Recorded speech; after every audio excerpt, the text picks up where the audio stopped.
नमस्कार मित्रों, मैं रमनदीप खंडा आपका MKH वीडियो सीरीज़ के अंदर हार्दिक स्वागत और अभिनंदन करता हूं।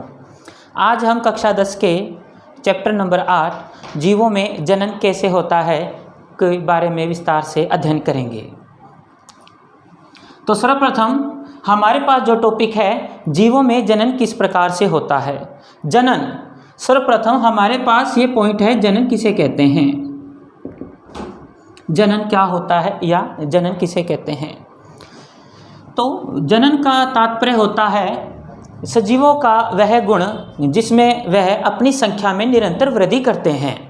सजीवों का वह गुण जिसमें वो अपनी संख्या में निरंतर वृद्धि करते हैं क्या कहलाता है, जनन। सजीवों की वह विशेषता, सजीवों की वह विशेषता जिसमें वह अपनी संख्या में क्या करते हैं, निरंतर वृद्धि करते हैं।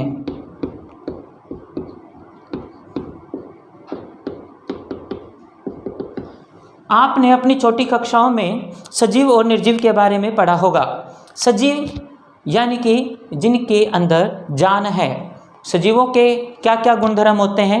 सजीवों के अंदर पोषण की प्रक्रिया होती है, सजीवों के अंदर श्वसन की प्रक्रिया होती है, सजीवों के अंदर उत्सर्जन तंत्र पाया जाता है, और सजीवों का एक बहुत ही अभिलक्षणिक गुण है जिसे हम क्या कहते हैं, जनन कहते हैं। और क्यों आवश्यक है, क्यों, वाई, रिप्रोडक्शन, इसे रिप्रोडक्शन कहते हैं जनन को।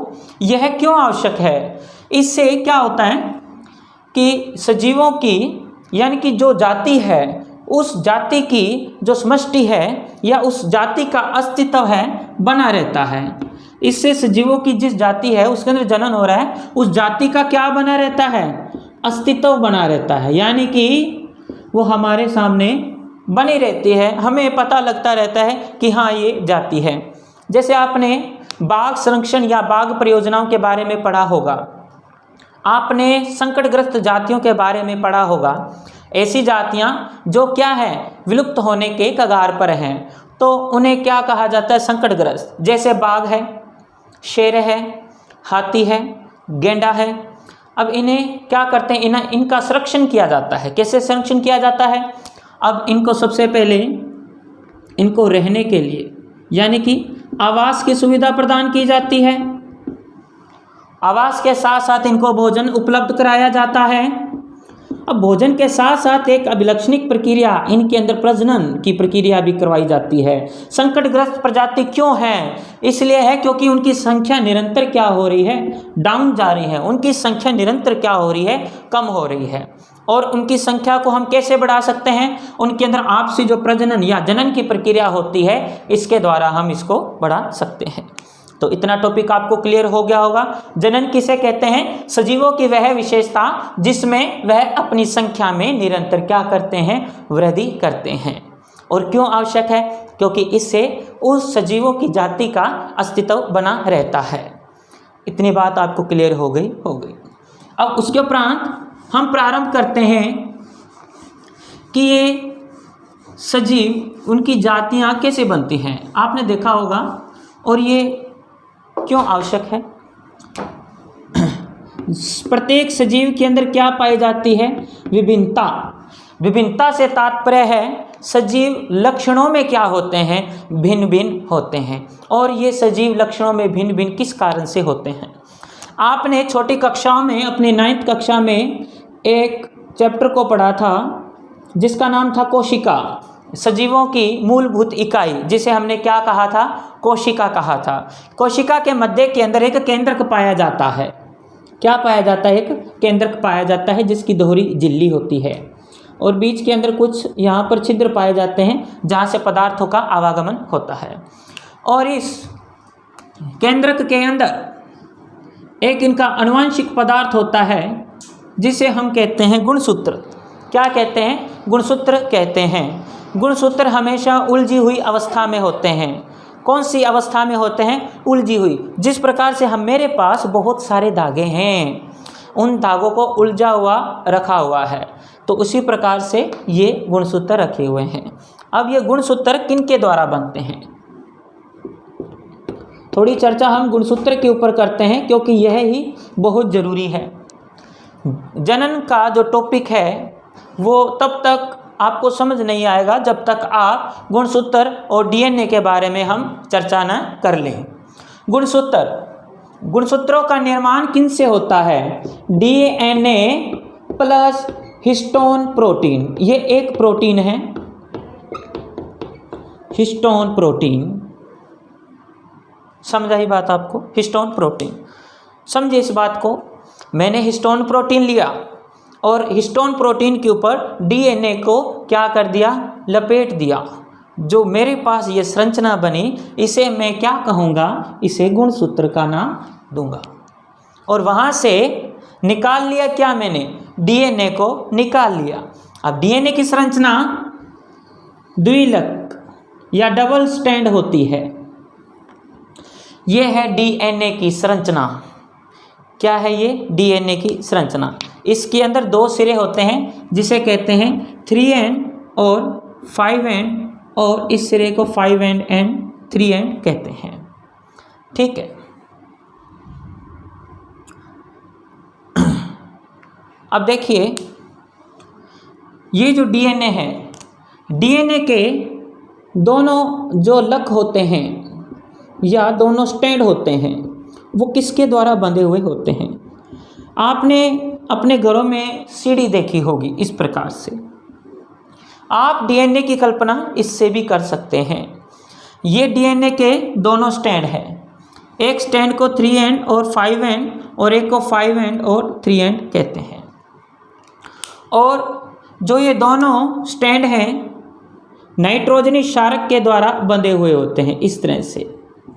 इनके बीच में कौन से बंद होता है, इसे कहते हैं नाइट्रोजनी क्षारक। या आप उच्च कक्षाओं में इसका अध्ययन करेंगे।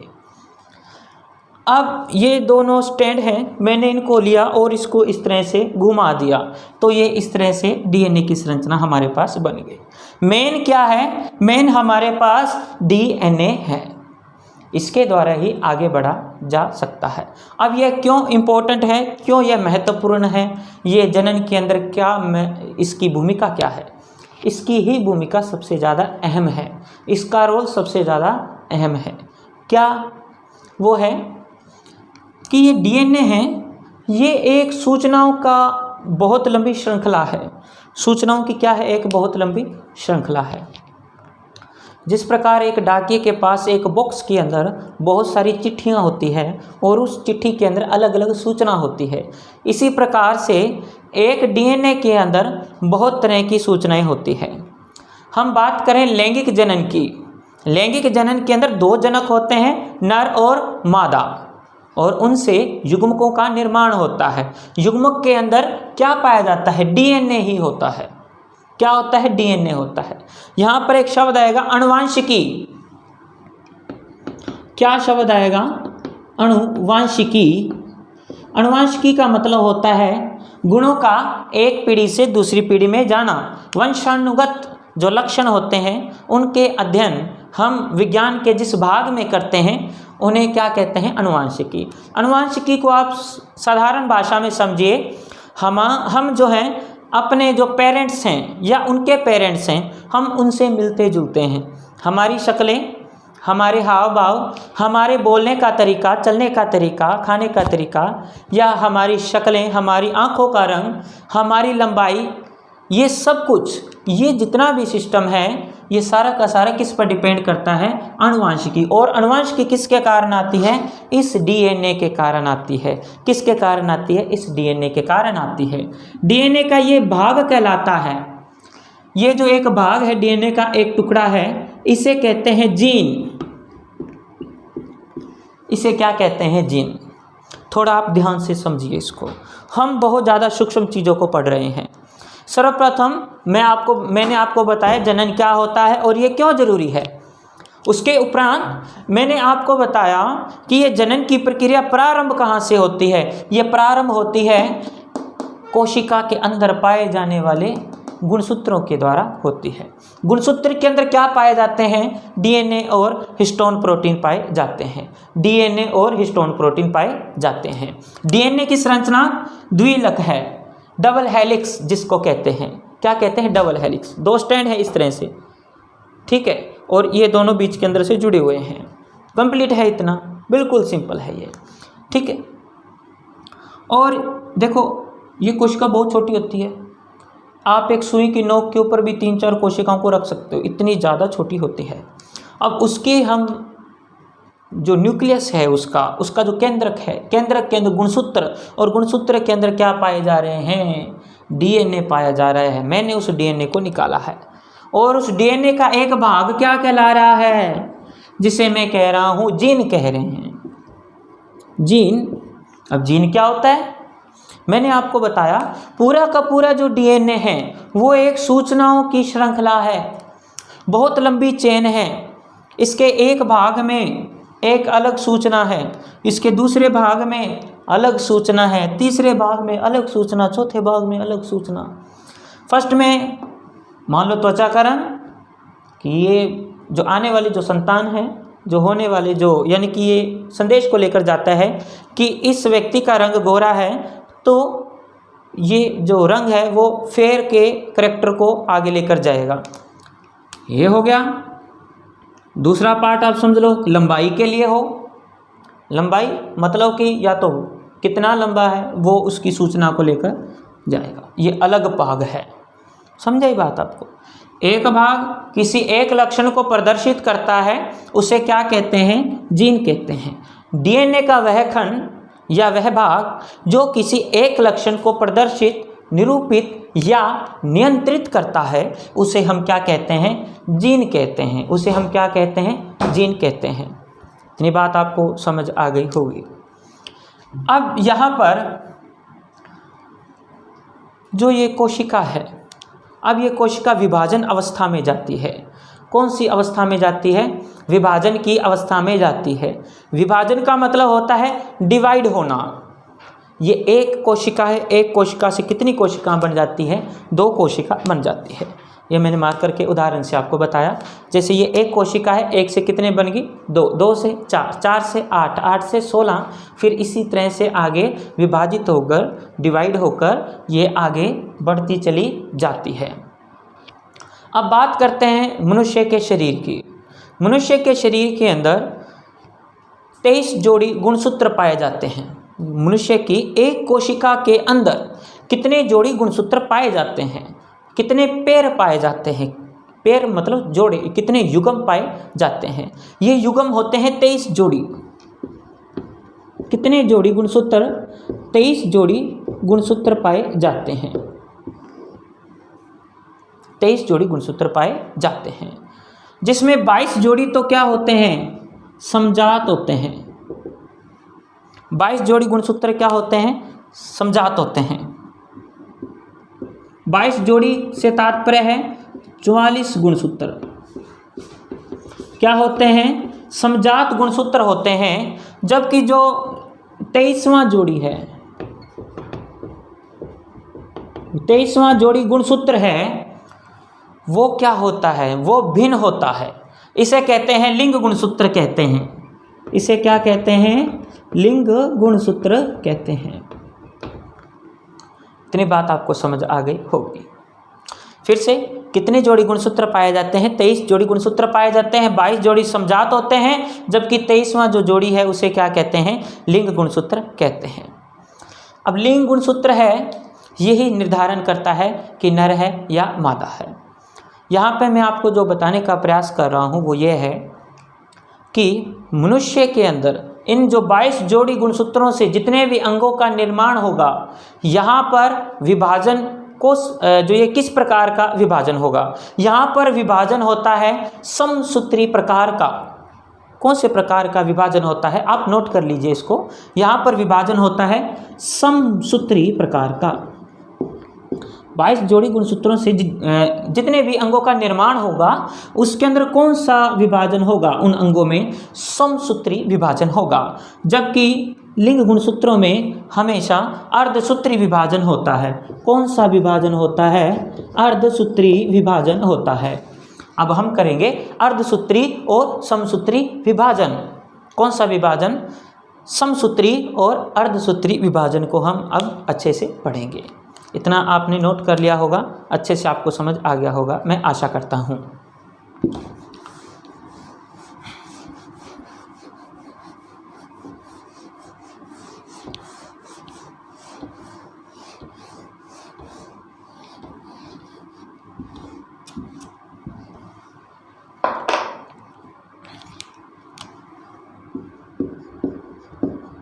सर्वप्रथम करेंगे समसूत्री विभाजन। आपने इसे पढ़ा होगा अपनी छोटी कक्षाओं में, 9th कक्षा में ये कोशिका वाले लेसन के अंदर समसूत्री विभाजन था। इसके अंदर गुणसूत्रों की संख्या क्या बनी रहती है? गुणसूत्रों की संख्या कितनी बनी रहती है? गुणसूत्रों की संख्या क्या बनी रहती है? समान बनी रहती है। यानी कि मनुष्य की कोशिका के अंदर कितने गुणसूत्र थे? 23 जोड़ी गुणसूत्र थे। तो अगर इनमें समसूत्री जो विभाजन होगा तो इनके द्वारा जो पुत्री कोशिकाएं बनेगी, ये मेरे पास एक कोशिका है, इसने क्या किया? विभाजन किया, और विभाजन के द्वारा ये कितने भागों में बट गई? 2 भागों में बट गई। हमेशा ध्यान रखें, समसूत्री विभाजन में जब भी कोशिका विभाजन में जाती है तो उसके द्वारा कितनी जो ये पुत्री कोशिकाओं यानी कि डॉटर सेल का निर्माण होता है। कितनी डॉटर सेल बनती है? यहाँ पर 2 डॉटर सेल बनती है। कितनी डॉटर सेल बनती है? 2 डॉटर सेल बनती है। और जब कभी भी कोशिका अर्धसूत्री विभाजन के अंदर जाती है तब एक कोशिका से कितनी कोशिकाएं बनती हैं? 4 पुत्री कोशिकाओं का निर्माण होता है। कितनी पुत्री कोशिकाओं का निर्माण होता है? 4 पुत्री कोशिकाओं का निर्माण होता है। समसूत्री विभाजन में आप लिख लीजिए, गुणसूत्रों की संख्या क्या बनी रहती है? समान बनी रहती है। गुणसूत्रों की संख्या क्या बनी रहती है? समान बनी रहती है। समसूत्री, सम का मतलब समान है। सम का मतलब क्या है? समान है। अब आपके माइंड में एक क्वेश्चन होगा कि सर हमारे पास जो ये कोशिका है उसके अंदर तो 23 जोड़ी गुणसूत्र हैं, फिर जो आने वाली जो ये 2 कोशिकाएं बनी हैं उनके अंदर भी 23 जोड़ी गुणसूत्र कैसे बन जाते हैं? इसे हम अभी करेंगे। सबसे पहले अर्धसूत्री विभाजन को हम थोड़ा समझ लेते हैं, फिर उसके बाद आपको मैं ये विभाजन की प्रक्रिया समझाऊंगा। जो समसूत्री विभाजन में गुणसूत्रों की संख्या क्या बनी रहती है? समान बनी रहती है। पहला पॉइंट तो ये। और दूसरा पॉइंट क्या है कि समसूत्री विभाजन में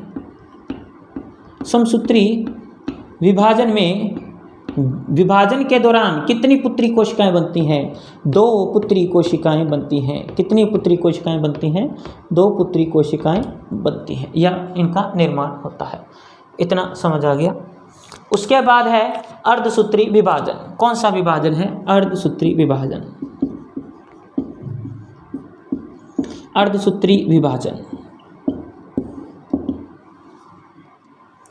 अर्धसूत्री विभाजन के अंतर्गत क्या है? सर्वप्रथम बात यह है कि अर्धसूत्री विभाजन से कितनी पुत्री कोशिकाओं का निर्माण होता है? 4 पुत्री कोशिकाओं का निर्माण होता है। 4 पुत्री कोशिकाओं का क्या होता है? निर्माण होता है। दूसरी बात क्या है? दूसरी बात यह है कि अर्ध का मतलब क्या होता है? आधे गुणसूत्र।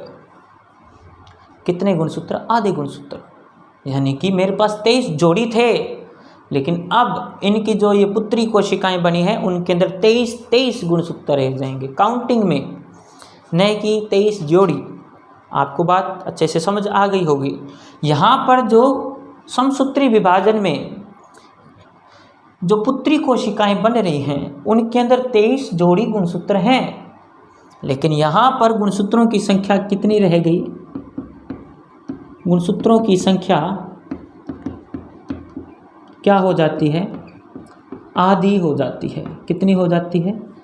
आधी हो जाती है। यानी कि वहाँ पर 23 जोड़ी थी, अगर पेरेंट सेल ये इसके अंदर 23 जोड़ी गुणसूत्र थे, तो इसकी जो सेल बनी है, जो इसकी डॉटर सेल बनी है, इसकी जो पुत्री कोशिकाएं बनी हैं, उनके अंदर गुणसूत्रों की संख्या कितनी होगी? 23 23 23 23, न कि 23 जोड़ी। इतनी बात आपको समझ आ गई होगी। अब हम करते हैं कोशिका विभाजन में किस प्रकार से जाती है, किस प्रकार से यहाँ गुणसूत्र समान बने रहते हैं और यहाँ गुणसूत्रों की संख्या आधी हो जाती है।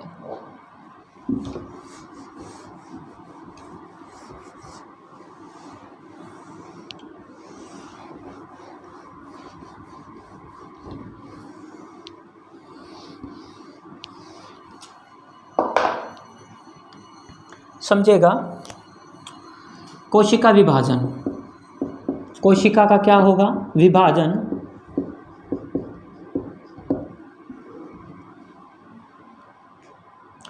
सर्वप्रथम जो कोशिका का जो केंद्रक होता है, ये कोशिका है, इसके जो मध्य केंद्र जो केंद्रक है,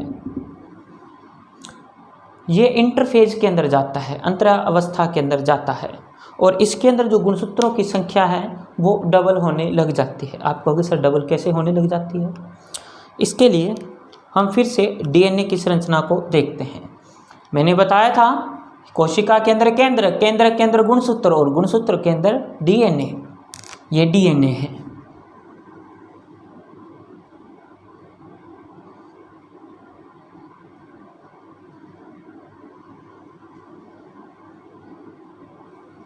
ये डीएनए था और इस डीएनए के बीच में क्या थे? नाइट्रोजनी क्षारक जुड़े हुए थे।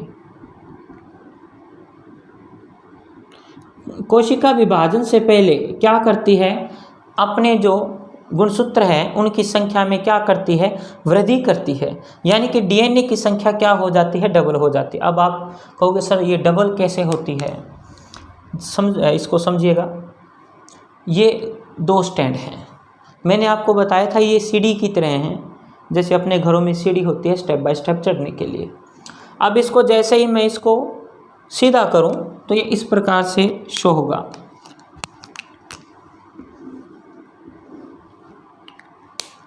ये 2 स्टैंड हैं और बीच के अंदर नाइट्रोजनी क्षारक। एक एंजाइम आता है और वो एंजाइम ये इस नाइट्रोजनी क्षारकों को बीच में से क्या कर देता है? तोड़ देता है, इसको ब्रेक डाउन कर देता है। यहाँ से क्या कर देता है? इसको तोड़ देता है।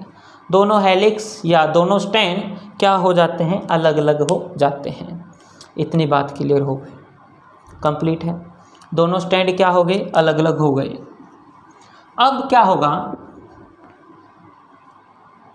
जो कोशिका के बाहर से या कोशिका के जो अन्य अंग होते हैं वहाँ से अन्य डीएनए का कोई भाग आएगा। ये भी डीएनए का कोई भाग है, लेकिन ये वह डीएनए का भाग नहीं है जो कि यहाँ पर अलग अलग हुआ है।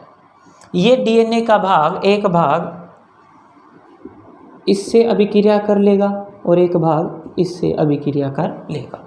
तो यहाँ पर किस प्रकार की संरचना बन जाएगी? अब आगे देखिए। यानी कि अब इन 2 स्टैंड जो कि बाहर से आए थे, इन 2 स्टैंड ने क्या किया? डीएनए के इन जो स्टैंड के साथ रिएक्शन कर ली और ये किस प्रकार से हो गए?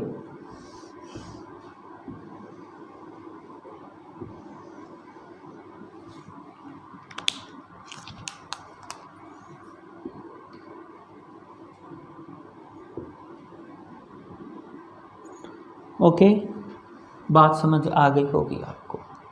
तो मेरे पास एक डीएनए था, उस डीएनए से कितने डीएनए बन गए? 2 डीएनए बन गए। ये एक डीएनए था, इससे कितने डीएनए बन गए? अब 2 डीएनए बन गए। ठीक है। यानी कि जो मेरे पास गुणसूत्रों की संख्या पहले 23 जोड़ी थी, 23 जोड़ी से अब गुणसूत्रों की संख्या आगे बढ़ जाती है। जैसे गुणसूत्रों की संख्या आगे बढ़ेगी फिर कोशिका क्या करेगी? विभाजन करेगी। सर्वप्रथम इसके मध्य का जो केंद्रक होता है वो विभाजित होता है। सर्वप्रथम क्या विभाजित होता है? केंद्रक विभाजित होता है, और केंद्रक विभाजित होकर दो भागों के अंदर बंट जाता है। केंद्रक विभाजित होकर कितने भागों में बंट जाता है? दो भागों में बंट जाता है। फिर उसके उपरांत क्या होता है? कोशिका की जो ये झिल्ली होती है ये अंदर की ओर मुड़ना प्रारंभ होती है दोनों साइडों से। अब कोशिका झिल्ली अंदर की ओर मुड़ना प्रारंभ होगी, अंतर्वलित होना प्रारंभ होगी, और ये दोनों भाग आपस के अंदर क्या हो जाएंगे? जुड़ जाएंगे। ठीक है, दोनों भाग आपस के अंदर क्या हो जाएंगे? जुड़ जाएंगे। ये कोशिका है, ये केंद्रक है। अब ये अंदर की ओर मुड़ना क्या हो गए? प्रारंभ हो गए, और लास्ट के अंदर जाके ये दोनों आपस के अंदर क्या हो जाएंगे? जुड़ जाएंगे, और एक अलग कोशिका का निर्माण हो जाएगा। यह है समसूत्री विभाजन। इसके अंदर गुणसूत्रों की संख्या कितनी हो गई थी? समान हो गई थी, क्योंकि मैंने अभी बताया गुणसूत्र एक से कितने बन रहे थे? 2, यानी कि 23 जोड़ी से अब गुणसूत्रों की संख्या कितनी हो गई थी? डबल हो गई थी, 64 जोड़ी हो गई थी। अब 64 जोड़ी गुणसूत्र किसके अंदर डिवाइड हो गए? 23 के अंदर। तो गुणसूत्रों की संख्या कितनी बनी रही? समान बनी रही। लेकिन जो अर्धसूत्री विभाजन है, कौन सा विभाजन? अर्धसूत्री विभाजन हमेशा किन कोशिकाओं में पाया जाता है? यह लैंगिक कोशिकाओं में या लैंगिक अंगों की कोशिकाओं में कौन सा विभाजन पाया जाता है? उस विभाजन को हम कहते हैं अर्धसूत्री विभाजन। कौन सा विभाजन कहेंगे? अर्धसूत्री विभाजन। अर्धसूत्री विभाजन कहाँ पाया जाता है? लैंगिक कोशिकाओं में पाया जाता है। कौन सी कोशिकाओं में? लैंगिक कोशिकाओं में पाया जाता है। और यहाँ पर फिर वैसे ही बात, जो इन कोशिकाओं ने क्या कर लिया? गुणसूत्रों की संख्या में वृद्धि कर ली, द्विगुणन हो जाएगा उनका। और यहाँ से कितनी कोशिकाएं बनेगी? अब 4 कोशिकाओं का निर्माण होगा। कितनी पुत्री कोशिकाएं बनेगी? 4। यहाँ पर मैंने 2 बनाई थी, वो थी समसूत्री की। अब मैं इसी के अंदर अर्धसूत्री को बता रहा हूँ। यहाँ पर जैसे डिवाइड होगी, कितनी कोशिकाएं बनेगी? 4। 1 2 3 4। यहाँ पर 23 जोड़ी थी। कितनी जोड़ी गुणसूत्र थे इसके अंदर? 23 जोड़ी। जैसे 23 जोड़ी फिर से क्या होंगे? हाफ होंगे। तो इसके अंदर गुणसूत्रों की संख्या कितनी रह जाएगी? 23 रह जाएगी।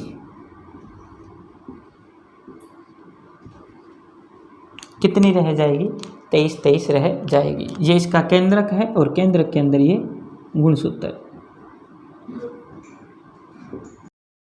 जी मित्रों, आपको इतना टॉपिक अच्छे से क्लियर समझ आ गया होगा। अब हम जो अपना नेक्स्ट वीडियो होगा उसके अंदर चर्चा करेंगे जीवों में कौन कौन सी जनन की विधियां हैं जिसके द्वारा जनन होता है। ठीक है, और हमारे पास एक और टॉपिक है विभिन्नता, उसको भी हम पहले क्लियर करेंगे, विभिन्नता क्या होती है, और उसके बाद जीवों के अंदर वो ऐसी कौन कौन सी विधियां हैं जिसके द्वारा जनन होता है। कुछ जीव क्या होते हैं? एक कोशिकीय होते हैं, और कुछ क्या होते हैं? बहुकोशिकीय। उनके अंदर कौन कौन सी प्रक्रियाएं हैं वो हम आगे की जो वीडियो है उसके अंदर चर्चा करेंगे। धन्यवाद।